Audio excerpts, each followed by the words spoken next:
স্বাধীনতার ৫৪ বছরেও কোনো রাস্তায় পাকা হয়নি নরসিংদীর রায়পুরা উপজেলার মির্জাচর ইউনিয়নের ১২টি গ্রামের মানুষের ভরসা মাটির রাস্তা আর বর্ষা মৌসুমে নৌকা।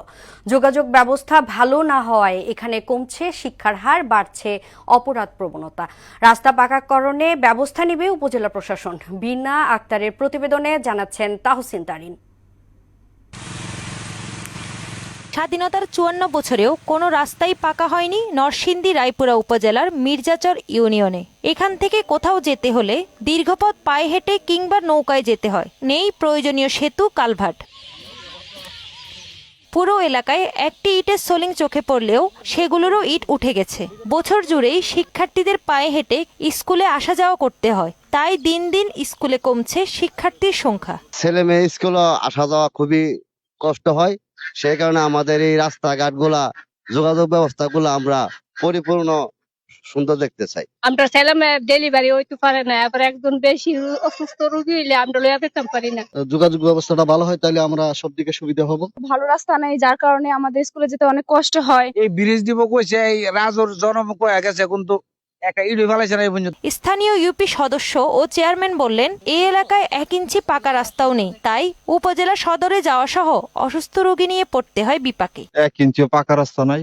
মানুষের যাতায়াতের লাগে অনেক খুব কষ্টতে আছে। কোন স্কুলের ছাত্রছাত্রী আসা যাওয়ার জন্য খুব কষ্টতে আছে। পাকা রাস্তা বলতে নাই, এরপরে নদী ভাঙ্গন, কি বলবো, এটা আর বলার মতো আমাদের কিছু নাই।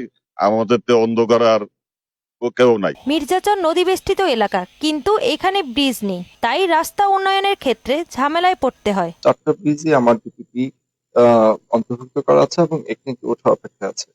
আমি আশা করি বর্তমান সরকারের আমলেই এই 4টা ব্রিজ সহ ১৪৭০ মিটার যে ব্রিজটার কথা বলেছি, এগুলো এখানে অনুমোদিত হবে এবং অনুমোদিত হলে এই ব্রিজগুলো কিন্তু কার্যক্রম শুরু হয়ে যাবে। বিষয়টি স্বীকার করে উপজেলা নির্বাহী কর্মকর্তা বললেন, পরবর্তীতে যে উন্নয়ন কর্মসূচি আসবে সেখান থেকে অগ্রাধিকার ভিত্তিতে মির্জাচর ইউনিয়নে বরাদ্দ দেওয়ার ব্যবস্থা করা হবে। রাস্তাঘাটের ব্যাপক একটা উন্নয়ন কর্মসূচি যেন নেওয়া যায়, সে প্রেক্ষিতে আমরা উদ্বোধন কর্তৃপক্ষের কাছে লিখব এবং স্থানীয় সরকার এবং উপজেলা পরিষদের তহবিল থেকে সেখানে যথেষ্ট পরিমাণ বরাদ্দ দেওয়ার চেষ্টা করব আমরা। রাস্তার উন্নয়নে প্রয়োজনীয় ব্যবস্থা নেবে কর্তৃপক্ষ, এমনটাই আশা এলাকাবাসীর।